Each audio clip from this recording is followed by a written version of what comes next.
Ok, nós estamos em 2 Reis 8. Já falamos um pouco sobre o contexto dessa história, sobre a nova fase da vida de Eliseu.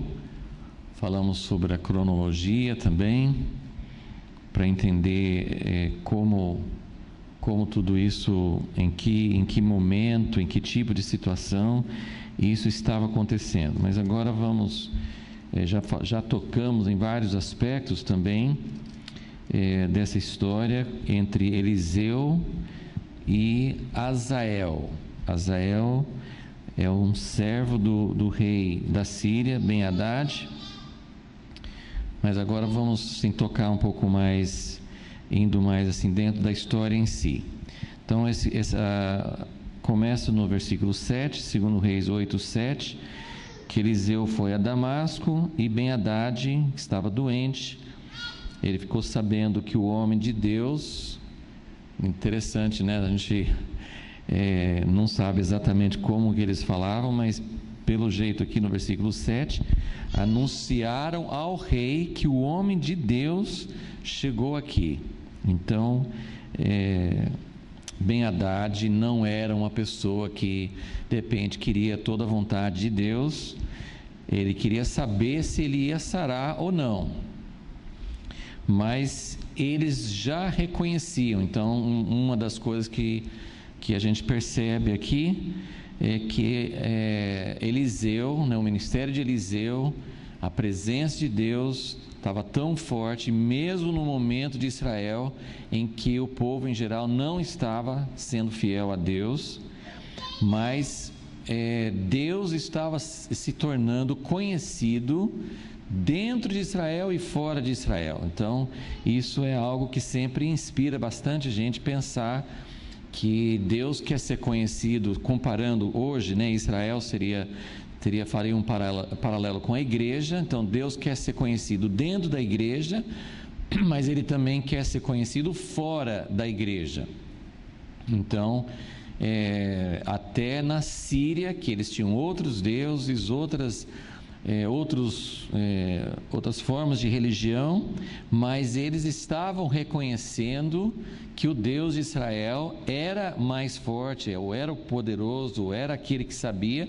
Então, tanto é que esse rei da Síria, ao invés de mandar algum mensageiro, de fazer alguma coisa para descobrir de um outro Deus se ele ia sarar ou não, ele reconhece em Eliseu, e a gente, pensando nas histórias anteriores, que ele até mandou um exército para prender Eliseu, né? Lembra no capítulo 6, ele mandou um exército para prender Eliseu, e agora ele está reconhecendo, ele manda um mensageiro cheio de presentes, que a gente comentou, para saber se ele ia sarar ou não. Então nós já comentamos também que o objetivo da pergunta dele era só saber se ele ia sarar ou não. Ele não queria saber se Deus tinha um propósito, se ele tinha que se arrepender, se tinha alguma coisa errada na vida dele. Enfim, ele não estava se submetendo ao Deus de Israel. Ele simplesmente estava dizendo: esse Deus de Israel parece que é muito forte, faz milagres, eu vou consultá-lo, vou ver se ele vai me dar uma resposta. E outra coisa que eu queria também assinalar, isso acho que não mencionei ainda, é que eles tinham esse costume de mandar inquirir, consultar um Deus e de mandar um presente. Então, quando Naamã foi para buscar a cura dele, ele também levou um grande presente, e agora Ben-Hadad da mesma forma. É uma coisa você pensar, eu quero honrar a Deus, eu quero, assim, Deus é dono de toda a minha vida, indiferente se eu vou ser curado ou não, eu quero ofertar, eu quero reconhecer, eu quero dar, do que eu tenho para Deus. Isso não é uma coisa errada, Agora, querer ganhar uma vantagem é uma coisa errada, é uma coisa, subornar, né? Assim, é chegar e dizer: Deus, eu quero saber se eu vou sarar ou não, mas antes de fazer a pergunta, eu quero saber, eu quero abrir um caminho, eu quero que o Senhor fique propenso a me dar uma resposta boa, né? Lembra da história de Balaque e Balaão, né? Balaque mandou um monte de dinheiro, o rei de Moabe, ele mandou um monte de dinheiro para Balaão, para que Balaão fizesse o que ele queria, né? Não era assim: Deus, será que esse povo de Israel é um povo que o Senhor ama? Que o Senhor pensa? Não, assim, eu mando dinheiro para que o Senhor faça do jeito que eu estou querendo. E pensando em todo o nosso contexto brasileiro, e não é só brasileiro, a gente sabe que não é, né, uma exclusividade do Brasil ter corrupção, ter essas coisas no governo e fora do governo, porque quem está criticando muito o governo e não reconhece que tem corrupção em todas as áreas de negócios, e tem corrupção na igreja, né? Não só de pessoas que estão usando dinheiro errado, mas a intenção de uma pessoa que vem pedindo algo de Deus, é coisa muito fina. Então você não pode falar: eu estou buscando a Deus, eu quero que Deus opere na minha vida, eu quero que Ele me tire dessa situação angustiosa em que eu estou. Isso não é errado, né? Deus ama, Deus tem compaixão, Jesus curava as multidões. Então a gente, de forma alguma, estamos dizendo que Deus não quer que as pessoas venham e que supliquem por misericórdia diante de Deus. E não é errado ofertar a Deus, mesmo que seja meio em conexão. Eu estou pedindo a Deus por uma bênção e eu quero também doar do que eu tenho. Assim, tem que ter muito cuidado com isso, mas não é errado em si. Agora, se eu estou pensando que Deus vai me abençoar porque eu vendi um carro e estou dando todo o dinheiro daquele carro para Deus, e Deus vai fazer uma coisa porque é uma espécie de suborno. Nós estamos subornando Deus. Lógico que Deus não é subornável, né? Mas nós estamos tentando subornar Deus. Então essa ideia de tentar comprar, né, comprar favor, é muito forte. E Eliseu passou por isso 2 vezes. Ele passou com Naamã e agora ele está passando de novo. Com Naamã foi muito claro, ele recusou. A Bíblia deixa o relato muito claro que Eliseu recusou o presente de Naamã, principalmente porque Naamã realmente estava buscando algo de Deus. Então Eliseu, olha só como a gente precisa ser muito isento para poder ajudar as pessoas. Eliseu foi muito sábio, né? Ele recebeu esse discernimento de Deus. Ele foi muito sábio em não aceitar o presente de Naamã, porque isso teria feito mal para Naamã. Eliseu precisava do dinheiro, provavelmente ele, os filhos dos profetas, eles estavam sempre sem recursos. Então não é que Eliseu não precisava de nada, né? Ele não podia dizer: não, Naamã, eu tenho muita coisa, eu tenho... Não, ele tinha sustento de Deus, ele não precisava, mas humanamente falando ele podia dizer: eu preciso disso, né? Muitos de nós diríamos: puxa, que resposta de oração, né? Deus mandou para minha porta, Deus mandou, Ele me deu essa oferta que eu estava precisando. Mas Eliseu discerniu, e lembra que não era uma coisa errada em si, mas Eliseu discerniu que para Naamã, com a falta de entendimento dele, ia fazer mal para ele. Ou seja, ele ia ter um conceito de Deus errado, ele ia pensar que Deus estava atendendo por causa daquilo que ele estava doando. Então Eliseu quis deixar muito claro para Naamã que ele tinha que, lembra, ele tinha que mergulhar num rio sujo, ele tinha que fazer umas coisas assim que humilhavam, e ele tinha que entender que ele seria curado, não porque ele era um cara importante, não porque ele tinha dinheiro, mas ele seria curado pela misericórdia de Deus, ok? Dessa vez, dessa segunda vez aqui, não temos a resposta ou a reação de Eliseu ao presente. Não fala, nem sabemos se ele aceitou ou não. Mas o que nós sabemos é que Ben-Hadad não recebeu uma resposta por causa do presente dele. Eliseu prosseguiu, presente, se ele aceitou ou não, não importa, ele não foi comprado por Ben-Hadad, ele não foi influenciado. E meus queridos, eu quero dizer que isso é muito difícil, não é tão fácil como parece. Se vem alguém e faz algo pela causa de Deus ou por você, e depois pede, ore por mim, você vai ser muito mais tocado. Ó Deus, abençoa essa pessoa, olha só o que ele está fazendo por mim. Isso, se for uma coisa de Deus, se a pessoa está fazendo aquilo com coração sincero diante de Deus, pode até ser que Deus aceite aquilo que a pessoa fez de coração.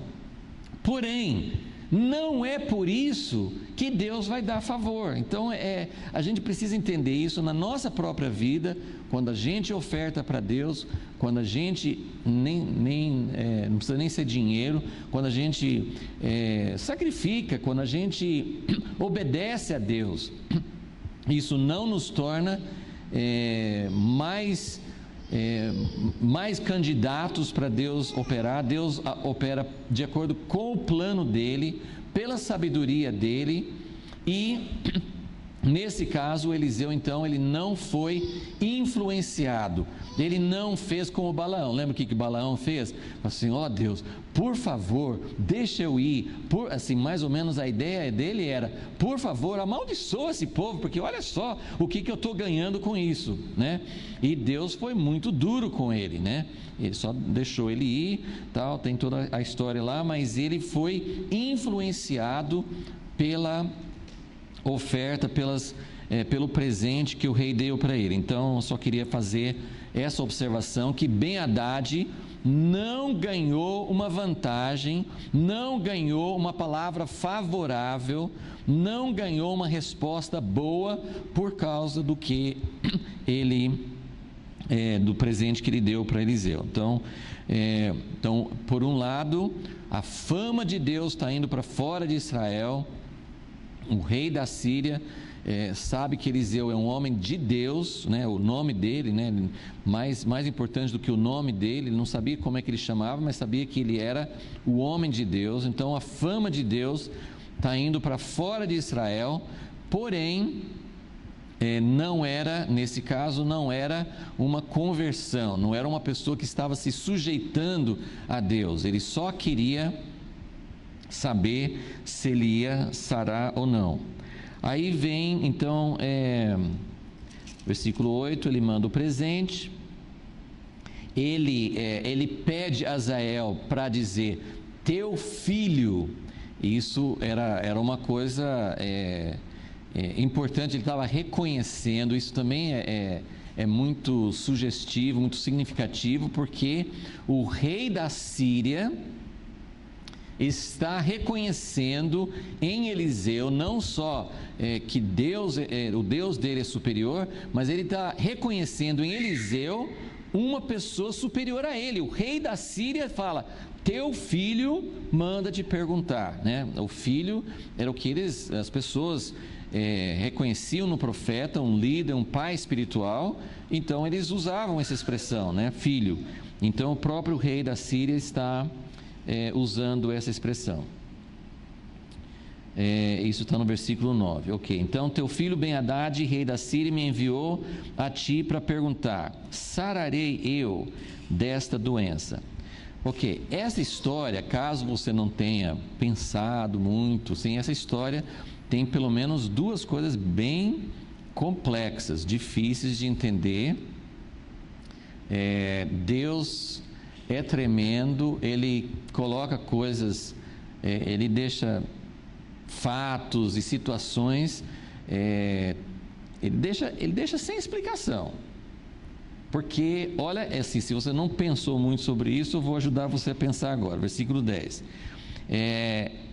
Chega então Azael e faz a pergunta. Então, versículo 10. Respondeu-lhe Eliseu: vai e dize-lhe, a Ben-Hadad, ao senhor dele: vai e dize-lhe, certamente sararás, mas o Senhor me mostrou que ele morrerá.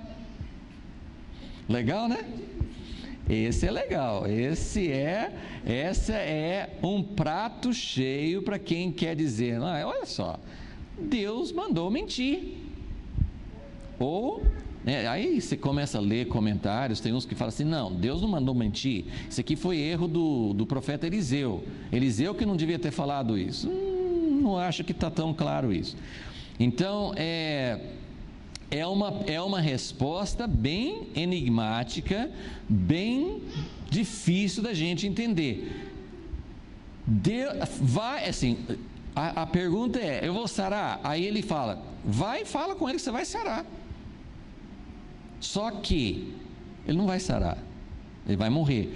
Aí tem um fator aqui que é interessante, talvez não explique totalmente, mas uma das possíveis maneiras de você entender essa resposta é que realmente Ben-Hadad não morreu da doença.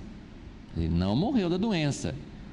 Nós não temos assim autoridade bíblica para dizer isso, porque Azael volta, depois no fim da história, Azael volta e fala: você vai sarar, e no dia seguinte Azael mata o rei. Então ele não morreu da doença, ele foi assassinado. Então nós podemos pensar, realmente ele teria sarado. Nós não temos, esse é um pouco de especulação, porque a Bíblia não fala isso, mas é uma possível resposta que Eliseu não estava mandando mentir. Você vai sarar. A resposta a Ben-Hadad é: essa doença não vai te matar. Aí ele fala com Azael: mas Deus me mostrou que ele vai morrer. Então é um tanto difícil de entender. Bom, eu vou só mencionar duas outras situações, porque em cada história bíblica vocês devem notar que eu sempre faço isso. Eu procuro fazer paralelos com outras histórias, pensar em como Deus agia, para a gente entender mais como Deus é e para a gente pegar um quadro mais completo. Você nunca deve basear uma ideia, ou uma doutrina, ou uma conclusão em cima de um versículo, uma frase, não porque essa frase não esteja certa, mas você precisa entender o contexto, você precisa confrontar com outras histórias, com outros exemplos, para você ter uma visão mais completa. Então, eu vou mencionar duas outras situações para a gente ter uma ideia.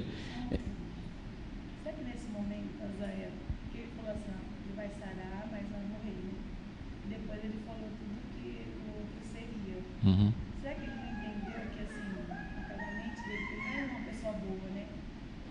Como se fosse um mandado de Deus, ele ir lá e matar o rei para pegar o lugar?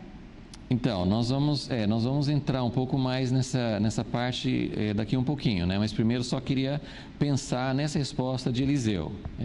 Mas tem algo a ver com a pessoa de Azael, sim. Então, duas outras situações em que você também pode perguntar-se: poxa, será que Deus mandou mentir? Uma não tem muita semelhança com essa situação, mas eu vou citar. Foi quando Deus mandou Moisés, apareceu na sarça ardente, falou: vai lá para Faraó, tal.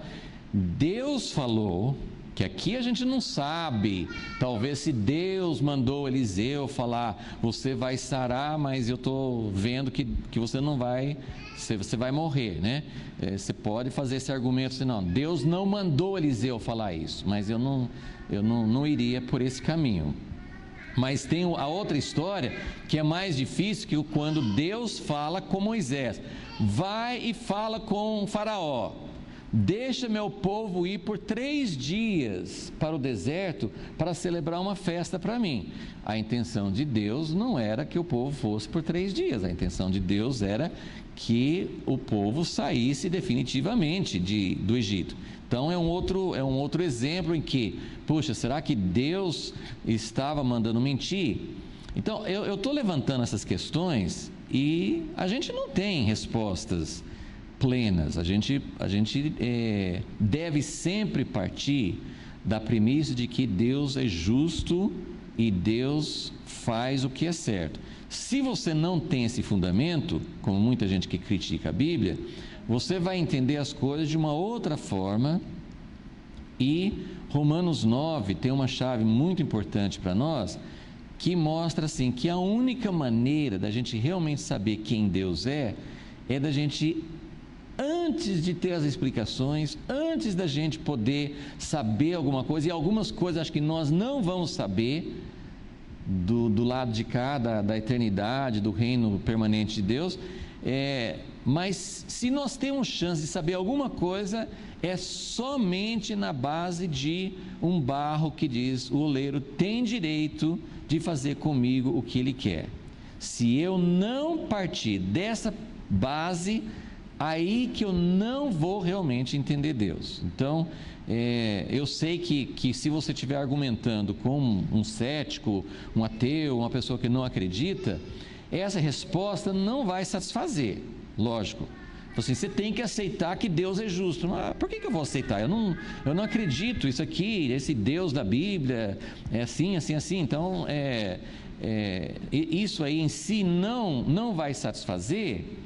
E eu gosto muito de ver pessoas que fazem apologética, né, que é uma defesa das verdades da Bíblia e tal.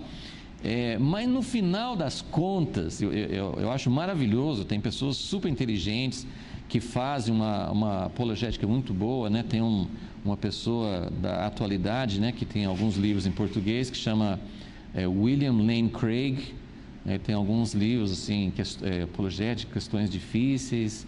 Como é que chama aquele mais curto?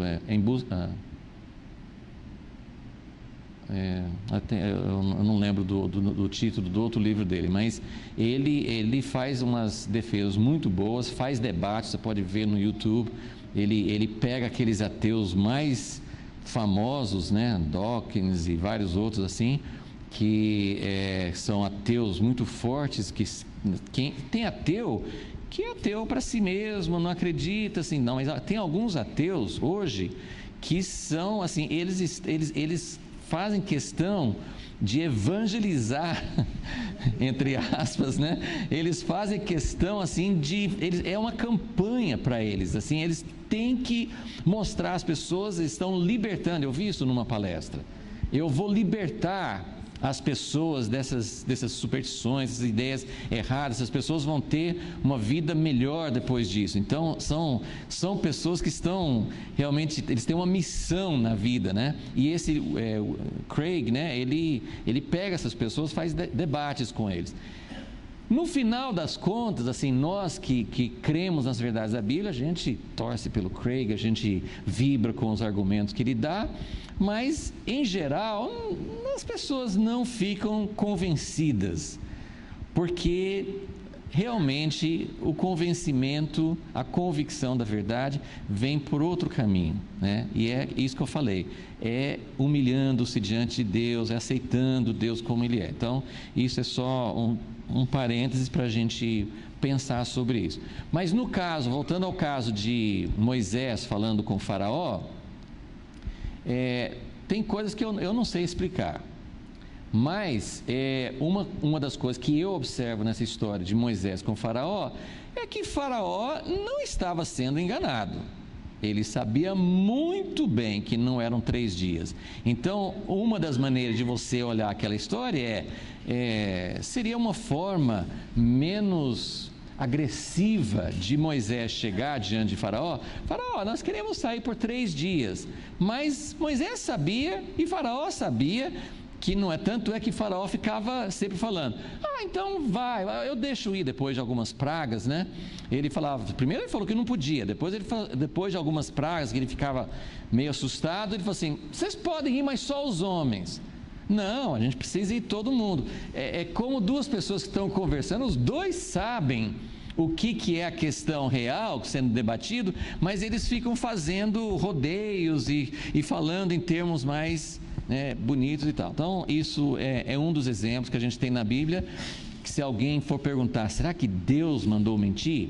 Agora, tem uma situação que é um pouquinho mais semelhante, não é exatamente semelhante a essa que nós estamos lendo, mas é uma situação bem forte também. Eu não vou ler a história, está poucos capítulos antes daqui, é o último capítulo de 1 Reis 22, é aquela história em que Acabe vai para uma guerra com Josafá, onde ele vai ser morto, né? naquela batalha. Aí tem toda aquela história que Josafá, que é um rei temente a Deus, foi ajudar, que não devia ter feito, mas ele foi ajudar, e Josafá pergunta, eu acho que já no início da história já tem um monte de profetas ali falando: vai que você vai ganhar, vai que você vai ganhar.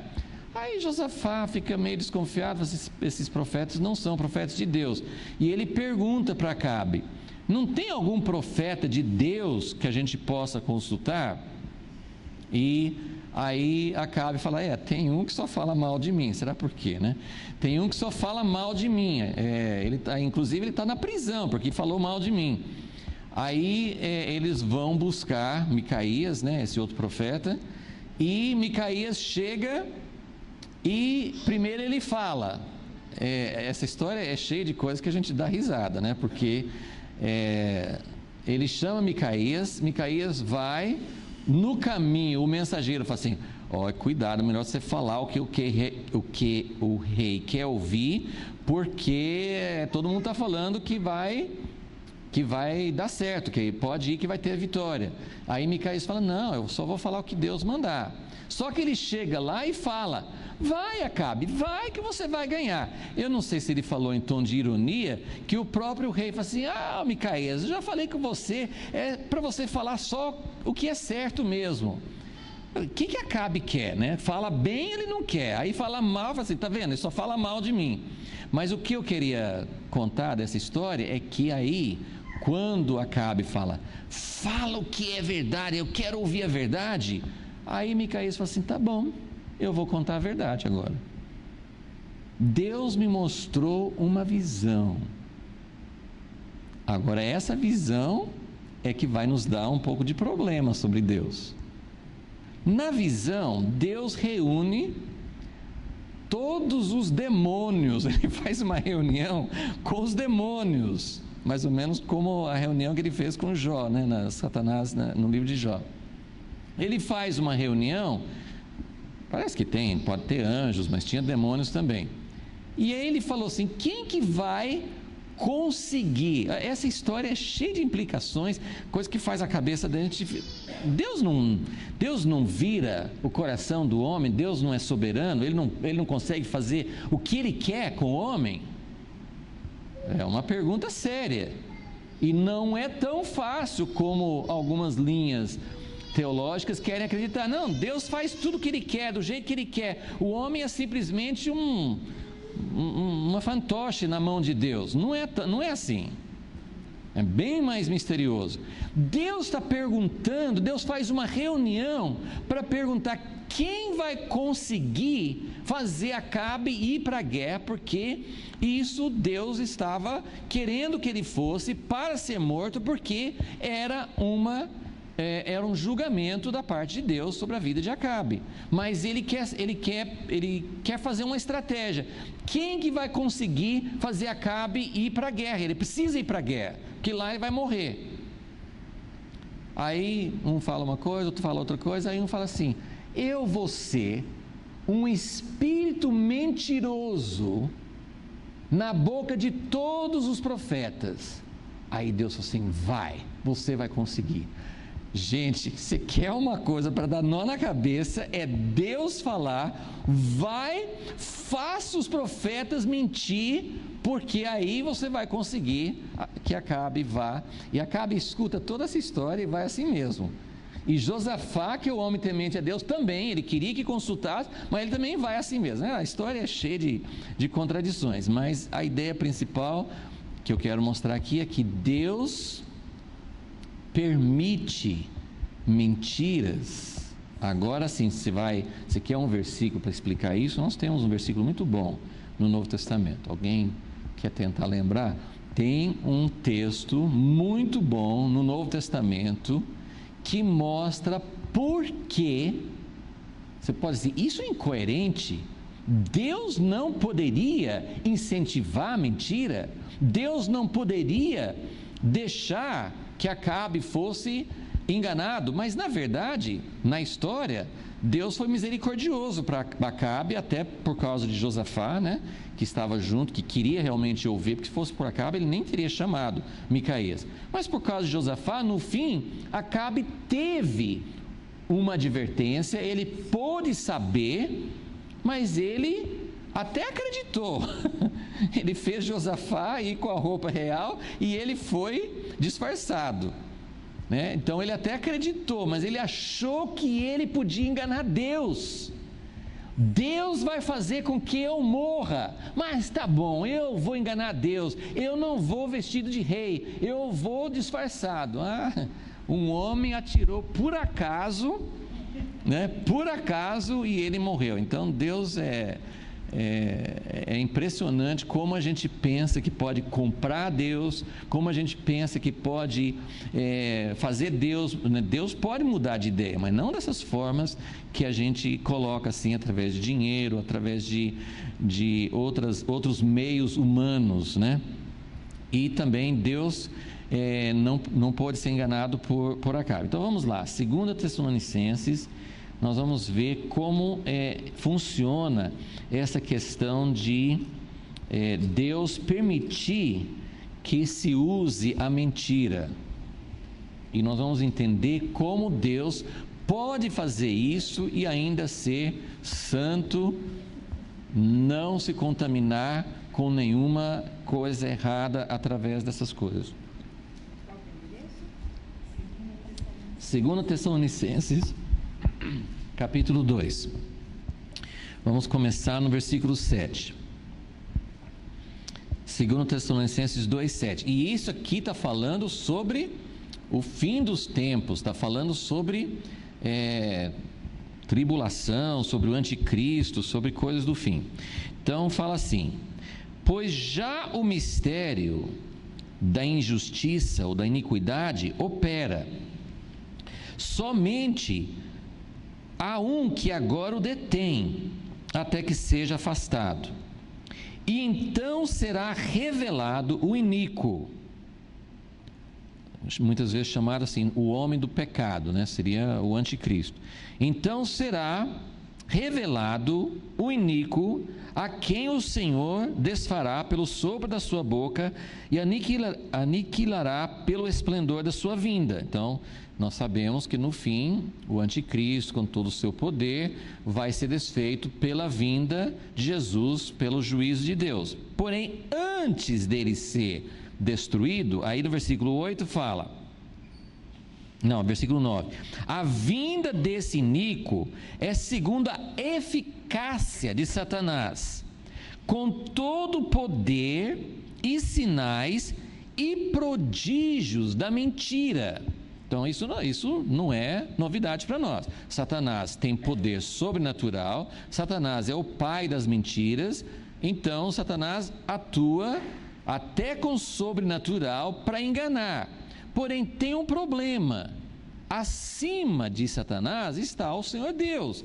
Ele é soberano, ele só permite o que ele quer. Então aí diz, versículo 10: com todo engano da injustiça para os que perecem porque não receberam o amor da verdade para se salvarem.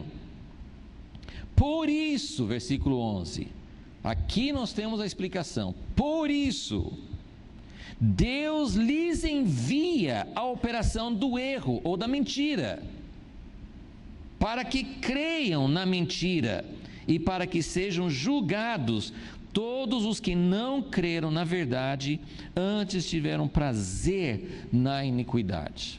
Então, esse é o texto que nos explica por que Deus permite, em alguns casos, por que Deus permitiu um espírito mentiroso na boca dos profetas de Acabe, porque ele não queria a verdade. Tanto é que ele chegou a ouvir a verdade, ele chegou a ouvir com Micaías, ele teve uma chance de ouvir realmente o que Deus pensava e o que estava acontecendo e por que os profetas todos estavam falando, vai em frente. Então, ele soube realmente o que Deus estava dizendo, mas ele não quis. Ele não quis. Então, em muitos casos, a pessoa nem sempre vai ouvir essa verdade. Nesse momento, nós temos falado bastante que antes do juízo, Deus adverte, Deus sempre dá chances, Deus oferece oportunidades para que individualmente ou como nação, a gente, como igreja, que a gente possa se arrepender. Mas quando não há amor pela verdade, gente, vocês acham que isso aqui é fácil para nós?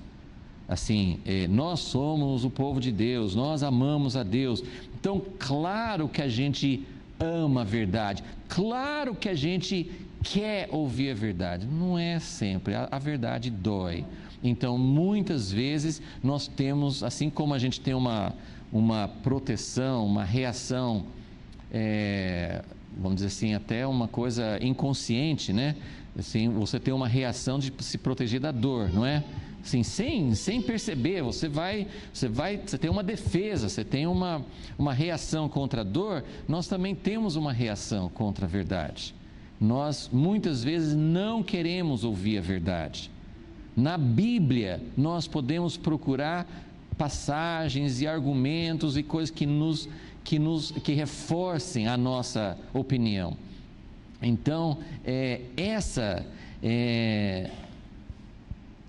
o versículo 10, perecem porque não receberam o amor da verdade. Esse amor da verdade é coisa séria. Então a gente precisa realmente entender que Deus vai dar a resposta de acordo com o amor à verdade que nós temos. Muitas vezes, é aquela história que também sempre cito, porque Jesus contava parábolas em vez de ensinar o povo diretamente, ele só falava para os discípulos que vinham perguntar, mas para as pessoas que não perguntavam, ele contava parábolas. As verdades estavam ali, mas a maioria não percebia e ele não falava, porque é preciso ter amor à verdade para querer saber, né? Então, é por isso, então, isso aqui é só para dar para a gente um pouco de entendimento sobre a maneira de Deus agir. Então, aplicando isso à história de Eliseu com Ben-Hadad, Ben-Hadad também não tinha amor à verdade. Ele não estava interessado em como ele poderia acertar a vida dele com esse Deus, se existe um Deus que está acima de todos, se existe um Deus que pode falar com ele, se ele vai sarar ou não, esse Deus também é o Deus a quem ele precisa acertar as contas, com quem ele precisa acertar as contas, e ele não tinha interesse nenhum nisso. Então, do lado de Ben-Hadad, Eliseu falou, fala com ele que ele vai sarar. Deus não mandou uma resposta para Ben-Hadad, olha, você tome cuidado que o seu servo vai te trair, né? Não houve essa resposta completa para Ben-Hadad, porque ele não tinha o amor à verdade. Isso pelo menos é uma possível explicação. Eu volto a repetir, eu não tenho todas as respostas. Eu acho importante levantar as perguntas. Eu acho importante, né? Tem muitas perguntas ainda não respondidas na Bíblia. Nós não devemos achar que nós temos todas as respostas. Nós temos uma premissa, mesmo sem conhecer as respostas todas, mesmo sem entender, né? toda essa questão aí da soberania de Deus envolve aquela pergunta muito complicada que os teólogos estão discutindo há séculos e não tem uma resposta satisfatória. Eu sempre falo assim, se você leu algum livro, se você ouviu uma mensagem, se você descobriu uma resposta que parece muito lógica e tudo dá certo e você consegue colocar Deus dentro da sua caixinha, é uma resposta errada. Tem uma pergunta muito difícil. Por que, se nós não conseguimos achar Deus por nossa própria conta, que a Bíblia mostra muito sim, que o homem não consegue achar Deus sozinho? Então existe uma intervenção de Deus, existe algo de Deus, né? Jesus falava, ninguém pode ver o Filho, ninguém pode vir ao Filho, se o Pai não trouxer. E por que o Pai não traz todos então? Mas a Bíblia fala que Deus não quer que ninguém pereça. Então nós temos textos que falam de ambos os lados, uns vão tentar explicar, não, tudo é decisão do homem, é o homem que decide. Se tem alguém no pecado, é culpa dele. Eu tenho ouvido assim, cristãos falando isso, uma falta de misericórdia, uma falta de compaixão por pessoas que estão no engano. Não, isso aí é a pessoa que decide. Tem a ver com a decisão da pessoa, mas tem a ver com a soberania de Deus. Mas Deus simplesmente escolheu alguns. Deus escolheu alguns, Romanos 9, muito difícil, né, para entender se você vai colocar assim como decisão do homem. Então tem coisas que nós não temos a resposta. Eu fico pensando, se eu pudesse colocar Deus dentro dessa caixinha aqui, Ele não seria mais Deus.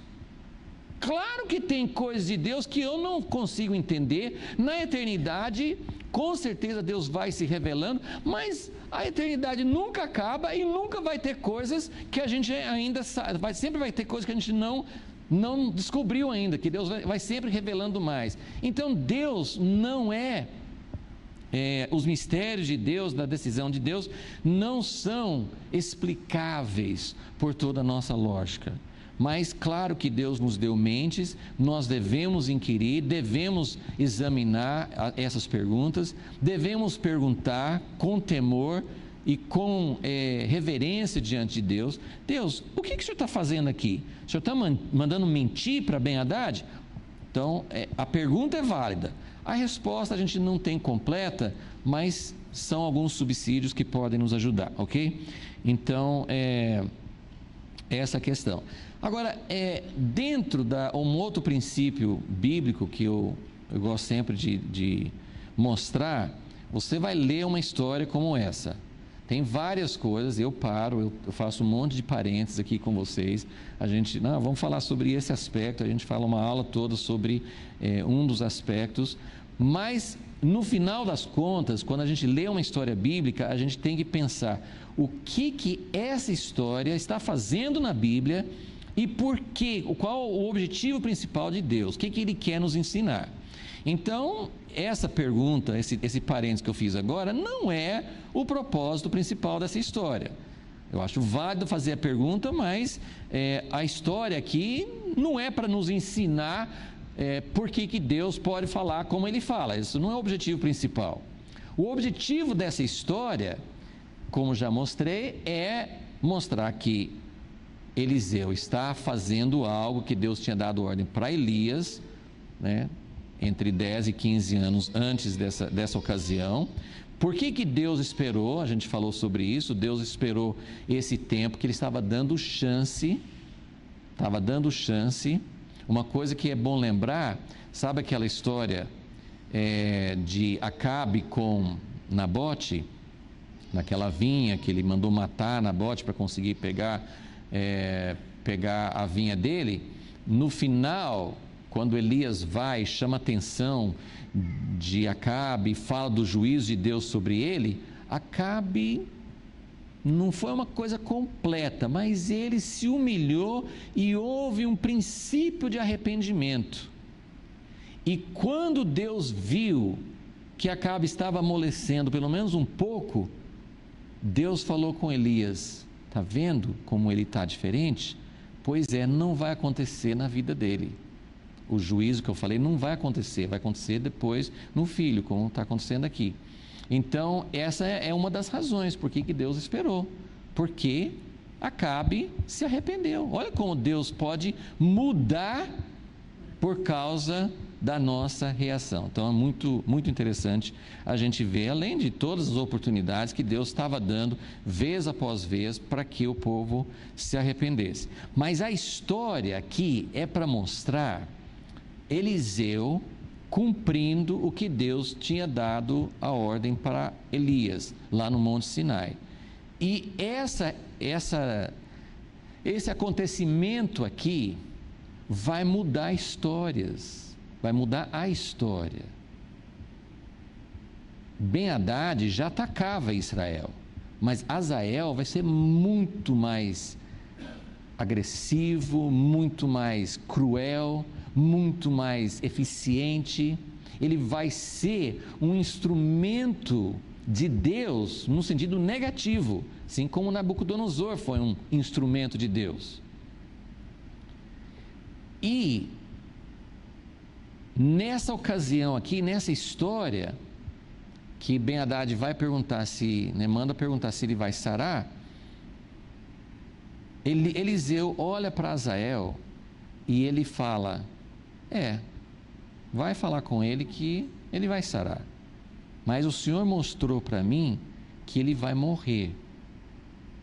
E em seguida, estou em 2 Reis 8 de novo, em seguida no versículo 11, ele olha para Hazael, fitando nele os olhos, até que este se sentiu envergonhado.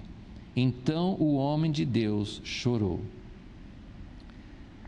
Na verdade, esse aqui tem várias coisas complexas, vários pensamentos para transmitir aqui. Lá no Monte Sinai, Deus falou com Elias: você vai fazer 3 coisas, né? Você vai ungir Jeú, você vai ungir Hazael e você vai ungir Eliseu. Na verdade, ele não ungiu Eliseu, ele só chamou. Para que Eliseu tivesse a unção de Elias, não seria uma coisa instantânea. Elias jogou a capa sobre Eliseu, mas Eliseu precisou ficar, aí nós não temos essa quantidade de tempo, né? Que é essa interrogação aqui, nós não temos essa quantidade de tempo, mas Eliseu ficou algum tempo com Elias, simplesmente sendo um servo para ele. E foi daí que ele ganhou a unção. Então, não foi uma coisa instantânea. Isso foi o que aconteceu com Eliseu. Agora, com Hazael também, Eliseu, ele é profeta de Deus para o povo de Israel.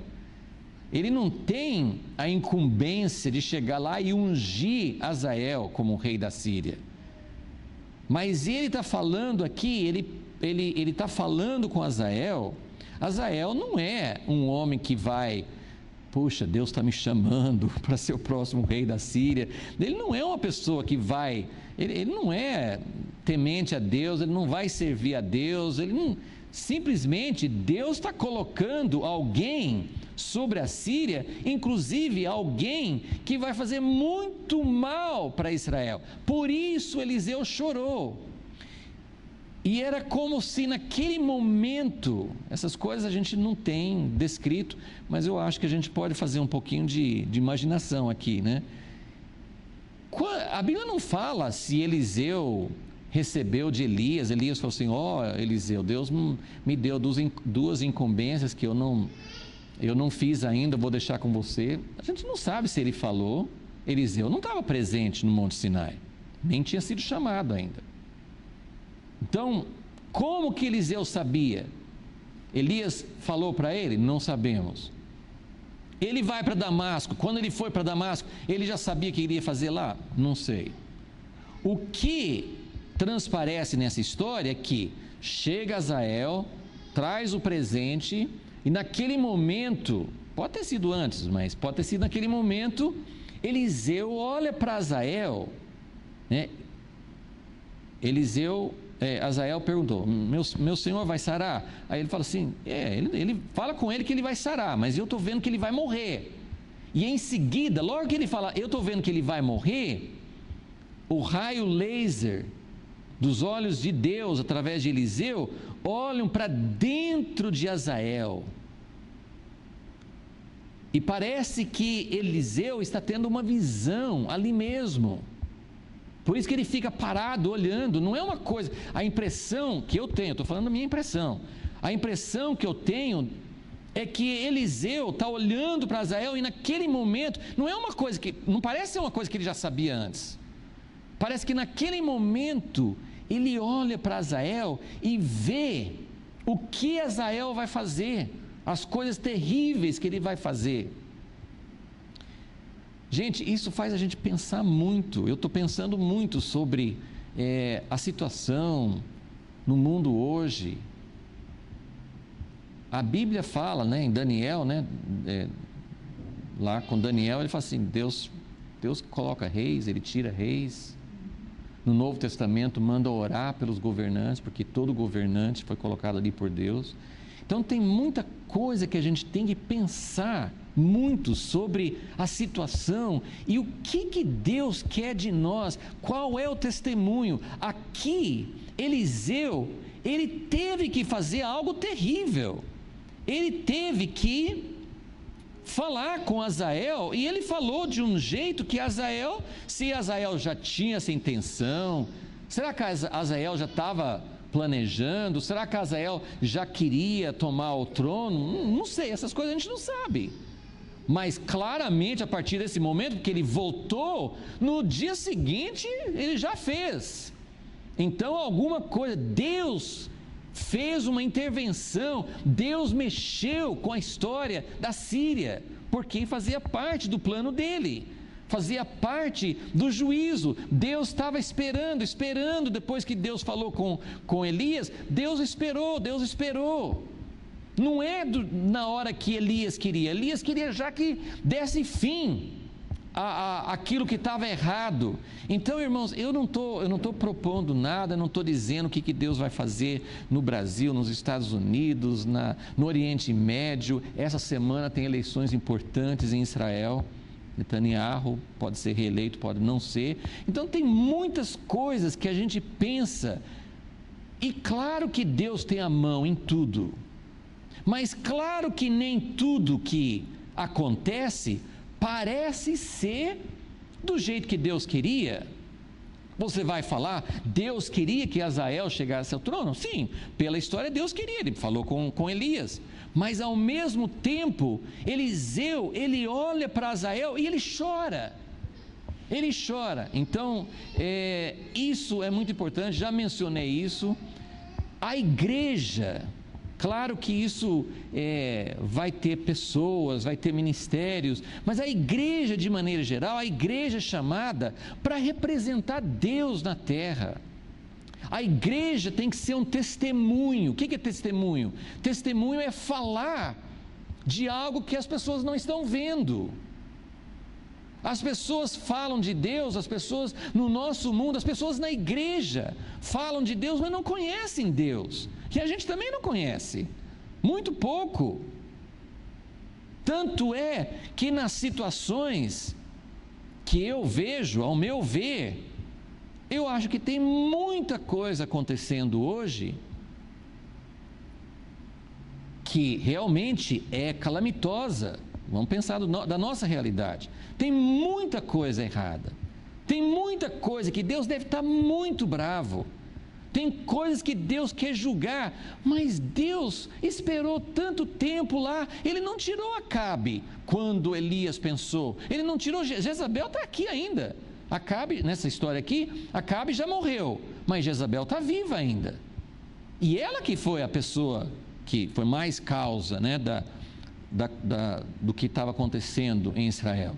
Então Deus espera. Eu penso, meus queridos irmãos, que a igreja precisa se colocar diante de Deus. Nós não sabemos tem gente que parece que pensa automaticamente, tem coisa errada, eu tenho que fazer isso. Não é tão automático assim.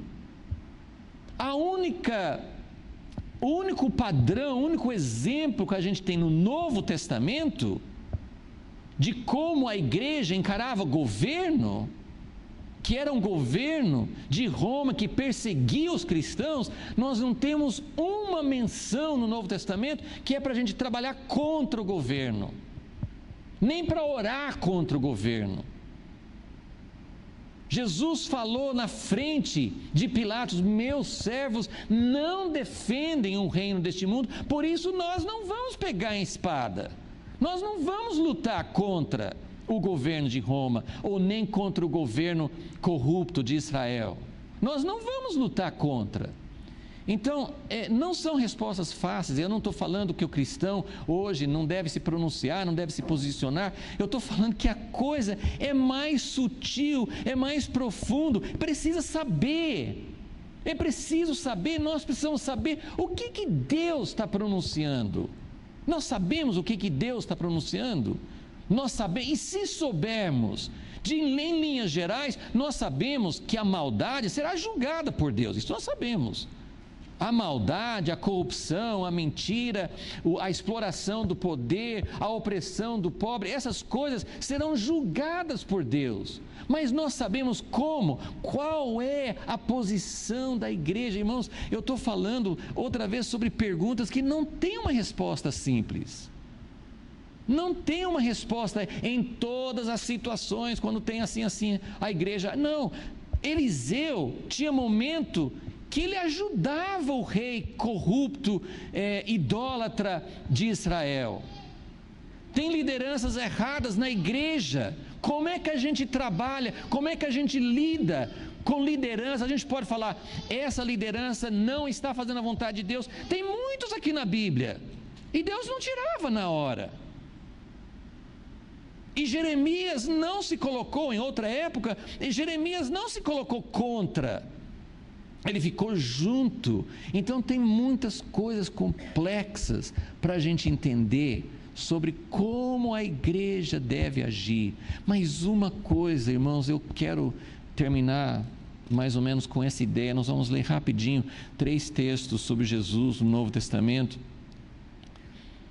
Uma das coisas que precisa, tem muitos outros textos, talvez até volte nesse tema na próxima aula, tem muitos exemplos de como Deus, que é um Deus de justiça, eu tenho falado que não existe o reino puro, justo, perfeito de Deus sem passar por juízo. Não vai acontecer, infelizmente. Não virá o reino de Deus numa passagem suave, né? Uma aterrissagem, né? O reino de Deus vem para a terra, vai ter uma aterrissagem suave, gostoso. Não, né? Vai ser uma coisa tumultuada, vai estar cheio de juízo. Só que o juízo de Deus é um juízo de chorar, é um juízo de lamentar. E a igreja, outra vez, que deveria ser o instrumento de testemunhar de Deus, isso está pesando muito, eu estou sentindo muito essa inquietação. Onde está a igreja? Que tipo de testemunho nós deveríamos dar? Como nós deveríamos nos pronunciar? Que jeito que nós deveríamos fazer a nossa voz ser ouvida no Facebook, ou na televisão, ou em livros, ou em demonstrações, ou seja onde for? Que tipo de voz nós deveríamos dar? Será que a voz da igreja é indistinguível? É a mesma voz da sociedade que é cheia de corrupção e que também está falando as mesmas coisas. Como é que nós vamos ter a mesma voz? Tem que ter alguma coisa errada. Eu estou chorando em pensar, gente, tem alguma coisa que nós não estamos enxergando, que nós estamos falando as mesmas coisas. As pessoas não veem em nós uma diferença. Ou tem pessoas partidárias, ou tem pessoas que estão ali a fim de derrubar, de criticar, de falar mal. Gente, tem alguma coisa errada, tem alguma coisa do nosso testemunho que não está aparecendo. mas o choro tinha que aparecer. Seja como for, a primeira coisa que eu penso, nós deveríamos orar e buscar de Deus. Deus, como naquela época, tinha profetas, tinha homens, o Senhor falava o que tinha que acontecer. Tem alguém sabe o que vai acontecer, tem alguém com a voz de Deus, tem alguém manifestando a vontade de Deus nesse cenário. Eu não estou ouvindo ainda. Mas essa tinha que ser a nossa preocupação. Eu não acho que, só estou tentando ser prático, mas ao mesmo tempo eu não tenho as respostas, então eu não quero tentar assim, definir o que nós devemos fazer. Eu estou falando de uma pergunta, estou falando de um anseio. Eu não acho errado um cristão fazer parte de uma manifestação pacífica, mas no meu coração, eu penso muito mais na igreja fazer uma assembleia de choro, de arrependimento, porque a igreja também, eu posso falar assim, não sou eu, mas é a igreja, eu faço parte da igreja. A minha igreja, que é a igreja de Jesus, tem representantes no governo que são tão corruptos como quaisquer outros. Então, gente, é hora da gente se arrepender. Daniel não se arrependeu porque ele tinha feito isso, ele se arrependeu porque o povo dele tinha feito isso. Ele falou assim: Deus, nós precisamos chorar, sobre nós seja a vergonha, a gente nem merece a tua libertação. Então eu penso que seria muito mais apropriada uma manifestação da igreja de choro, de arrependimento, mas eu sei que tudo isso vem de Deus. Eu só estou falando que a gente precisaria ter esse espírito. Jesus falou com os discípulos que quiseram fazer igual Elias e chamar fogo de juízo sobre o povo que não queria aceitar Jesus. Ele falou assim: vocês não sabem que espírito vocês são. Então, rapidinho, vamos lá para o Evangelho de Lucas, são 3 passagens, aí eu vou encerrar essa parte com isso. Então é Lucas 19,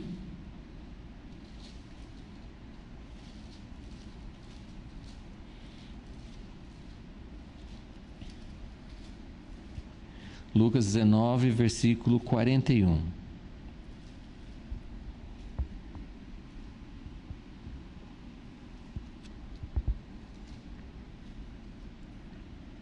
Quando ia chegando, vendo a cidade de Jerusalém, ele acabou de fazer aquela entrada triunfal, né, do Domingo das Palmas, né, ele foi, mas quando ia chegando, vendo a cidade, chorou sobre ela, dizendo: ah, se tu conhecesses, ao menos neste teu dia, o que a tua paz pertence, mas agora isso está encoberto aos teus olhos. Dias virão, então ele vai falar de juízo, mas ele fala chorando. Dias virão sobre ti, em que os teus inimigos te cercarão de trincheiras e te sitiarão e te apertarão de todos os lados, derrubar-te-ão a ti e a teus filhos que dentro de ti estiverem, não deixarão em ti pedra sobre pedra, porque não reconheceste o tempo da tua visitação. Então, quando a gente pensa sobre, realmente tem muita razão de Deus julgar o Brasil, e eu estou falando, não é só o Brasil, todos os países estão nessa mesma situação, mas quando nós pensamos sobre o juízo, nós estamos chorando, nós estamos realmente lamentando, nós estamos dizendo: Deus, dá algum tempo ainda, ajuda-nos a nos arrepender antes. Lucas 21,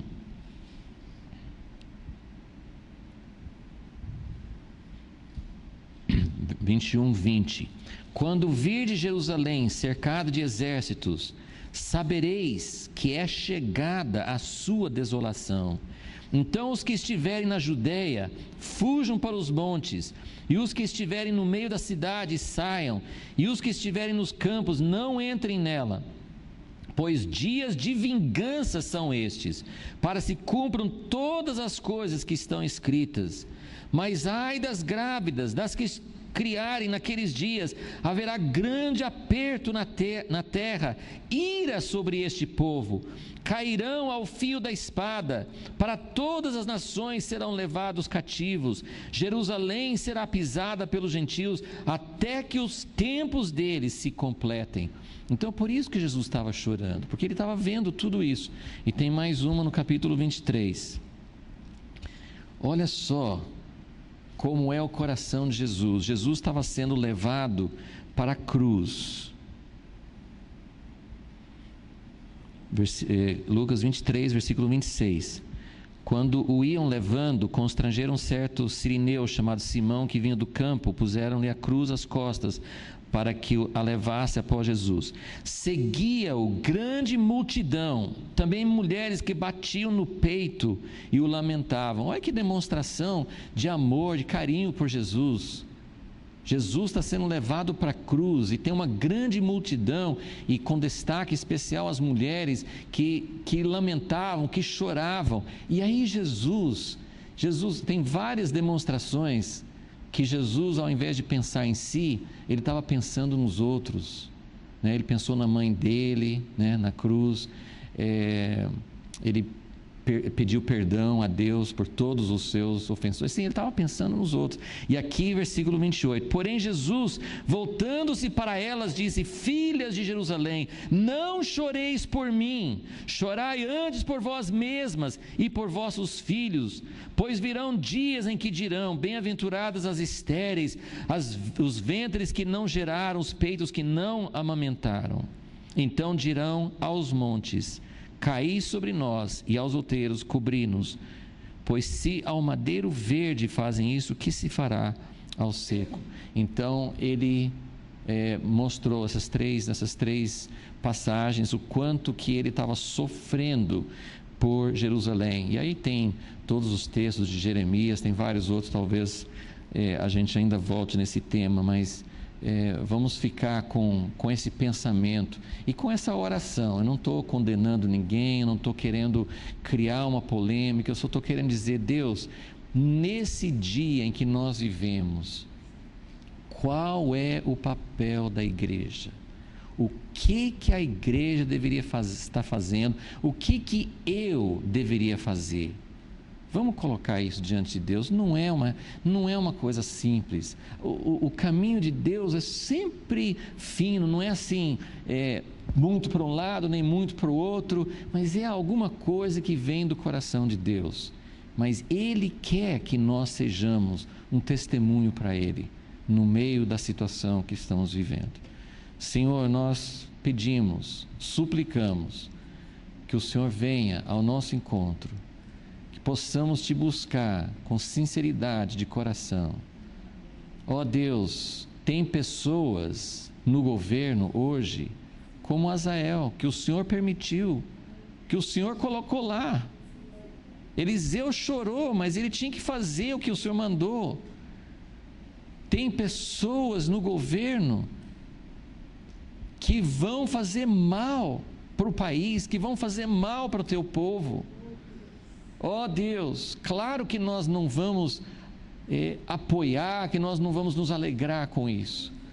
Claro que o nosso coração chora.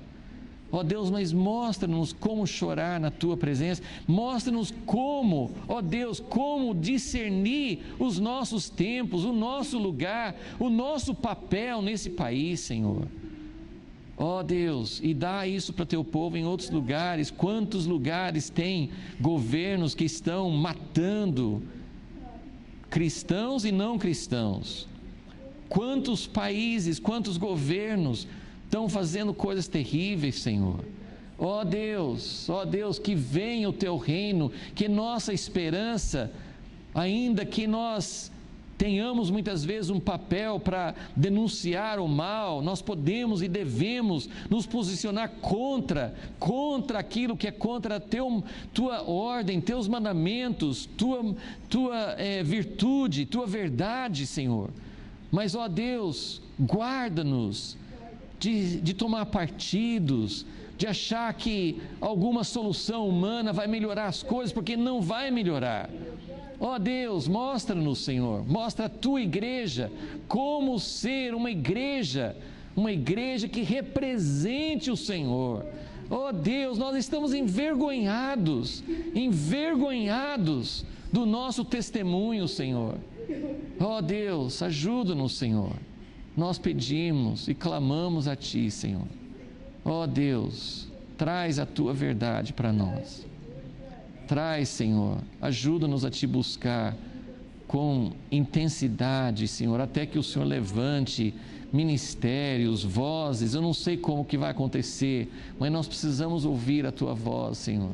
Precisamos conhecer, Senhor, no meio de tanta confusão, precisamos conhecer uma voz que é firme, uma voz que é clara, uma voz que nos dá segurança. Ó Deus, e saber que nós estamos ao Teu lado, não ao lado de uma solução humana. Ó Deus, em nome de Jesus, Senhor, ajuda a Tua igreja no Brasil, ajuda-nos, Senhor. Ó Deus, em nome de Jesus, Senhor, em nome de Jesus. Ó Deus.